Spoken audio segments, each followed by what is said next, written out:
Welcome back to The Explainer. Today we're taking a deep, somewhat cynical dive into the fascinating and frankly, deeply ironic world of modern intellectual vanity. Our guide for this little anthropological expedition is the late Brazilian philosopher Olavo de Carvalho.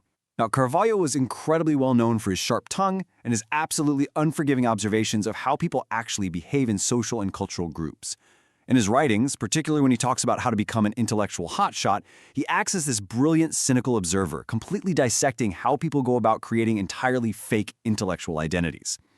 So we're going to use his framework to examine the social tribes around us today, and, maybe even take a slightly uncomfortable look in the mirror while we're at it. Olavo uses some serious, biting sarcasm when talking about these ready-made philosophies floating around out there. He points out that society just hands out these prepackaged worldviews. As he brilliantly puts it, all it takes is to pay lip service to one of them, and then suddenly you get to feel beautiful, wonderful, a perfect intellectual hotshot. I mean, just think about that phrasing for a second. You don't actually have to study. You don't have to agonize over dense, complex texts or wrestle with deep contradictions. Nope. You just have to declare yourself a loyal member of a specific intellectual tribe, start repeating their slogans, and boom, instant elevation. You're suddenly the supreme judge of everyone else's ideas. It's this wildly unearned arrogance, a total shortcut to feeling like the smartest person in the room without doing a single ounce of the actual heavy lifting. So, that brings us to the absolutely crucial question at the heart of all this. Are you actually pursuing the truth, or are you just wearing an intellectual costume? Carvalho's analysis really forces us to confront this head-on. Because true intellectual life, according to him, is this rigorous, incredibly solitary pursuit of reality. It's confusing, it's messy, and let's be honest, it usually doesn't make you the most popular person in a dinner party. But what do we see happening around us every single day? We see people playing dress-up. They throw on the outfit of a rebel, or a traditionalist, or a champion of science simply because it has immediate social utility. It's all about looking the part for your friends rather than actually doing the agonizing, lonely work of discovering what's true. And this perfectly leads into one of Carvalho's most striking concepts, the cultural prosthetic. Think about what a physical prosthetic actually does, right? It replaces a missing limb. Well, a cultural prosthetic replaces a missing intellect or an absent personality. Carvalho argues that when someone lacks the courage or the mental stamina to face the terrifying, chaotic complexity of the real world all by themselves, what do? They grab onto one of these cheap ideological labels. It's literally a crutch. It saves them from the sheer pain of individual thought. I mean, why would you build your own worldview from scratch, carefully weighing evidence and logic, when you can just strap on a cultural prosthetic and instantly swagger around with your chosen peer group? It's wild because this behavior actually follows a super predictable, step-by-step social mechanism. Olavo outlines this almost like a satirical instruction manual for how to turn off your brain. Step 1, pick a reference group. Just find a tribe that seems culturally relevant or powerful right now. Step 2, dissolve your individuality.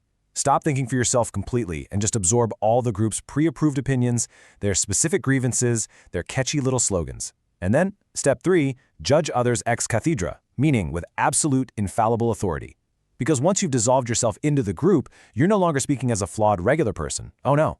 You are now speaking with the booming, unearned authority of the entire ideology. It's the ultimate defense mechanism against ever having to be held individually accountable for a single thought. Carvalho goes so far as to diagnose this whole phenomenon as a psychotic circulation of ideas. He argues that our modern era maliciously confuses the actual search for truth with basic social posturing.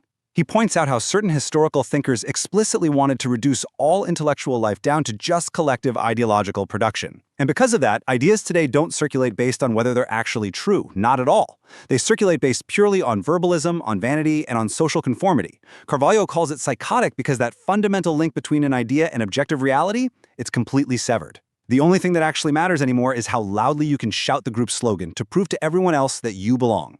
Now, here is where Olavo's critique gets incredibly specific and honestly pretty funny. He identifies these 4 main tribes dominating the fake intellectual landscape, and the irony here is just staggering. First, you have the Marxist, who loudly claims to champion the working class but has read absolutely zero original works of Karl Marx. Then you have the liberal materialist, who loves posing as the ultimate rational voice of science, but their entire reading list is basically just pop interviews with Richard Dawkins. Then there's the Aristotelian Thomist, acting as the grand defender of tradition without ever actually opening a book by Aristotle. And finally, the esoteric master, who claims to hold all this secret, mystical knowledge but mostly just spends their time on the internet attacking outsiders. They all claim this profound philosophical depth, yet their actual engagement with their foundational texts is basically zero. Let's focus closely on those first two for a second, because Carvalho really highlights the use of Marxism and liberalism as the ultimate cheap cultural prosthetics. The modern pseudo-Marxist just uses the label to instantly claim the moral high ground of fighting oppression. They entirely bypass the incredibly dense, rigorous economic theories of actual Marxism. It's just a posture. The self-declared liberal materialist, on the other hand, uses their label just to sneer at anyone religious or traditional, constantly claiming the mantle of science. Yet, as Carvalho cynically observes, their so-called scientific rigor doesn't come from studying actual physics or biology. It comes from watching a couple of Richard Dawkins interviews on YouTube. Both of these labels are literally just worn as armor. They protect the ego, they intimidate opponents, and they require absolutely no genuine scholarship whatsoever. But listen, Carvalho definitely doesn't just critique the modern political left or the materialists. He is equally brutal toward people on the right who claim the mantle of deep tradition. He specifically calls out the parody of the Aristotelian Thomist. You know the type, the person walking around dropping Latin phrases, acting like the grand noble defender of Western civilization and scholastic rigor. Yet when you actually look closely, they haven't spent a single agonizing hour trying to actually decode Aristotle's metaphysics or St. Thomas Aquinas. They are a hollow parody. They want the cool aesthetic and the prestige of traditional philosophy, but they totally refuse to do the deeply challenging work those traditions actually demand. To Olavo, it's just another flavor of the exact same fake intellectualism. So why do we do it? If it's all just a hollow act, why are so many people flocking to these false identities? Well, Carvalho lays out the cynical benefits pretty clearly, and honestly, it makes total sense.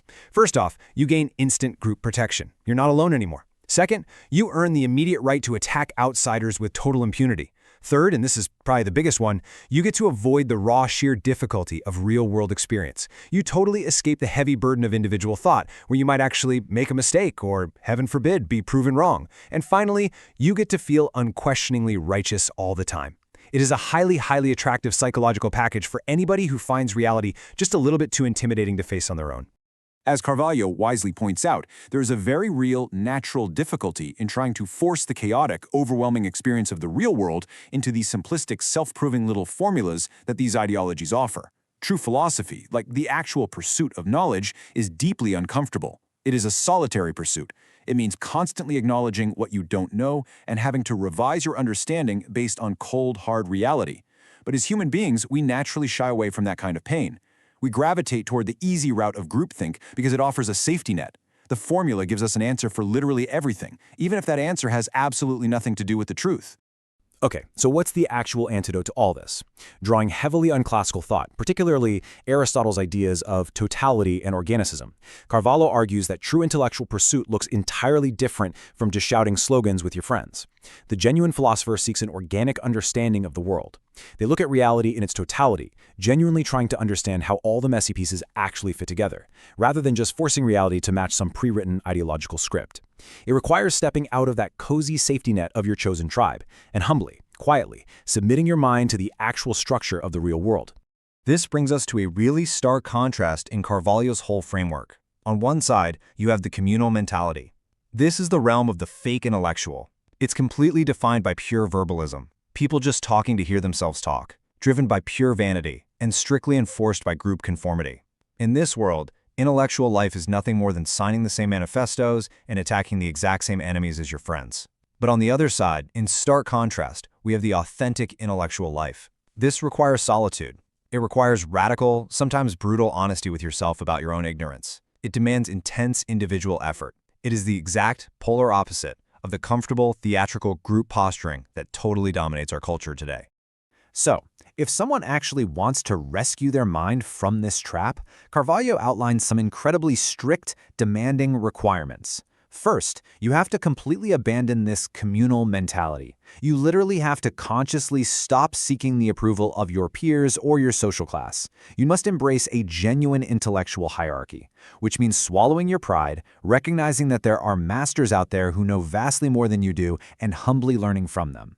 You have to be willing to bear the terrifying solitude of experiencing reality directly. And really interestingly, Olavo says you shouldn't just mock the thinkers of the past when you spot their errors. True intellectual honesty actually means doing the hard work to repair the faults of those past masters, to continue the genuine pursuit of knowledge.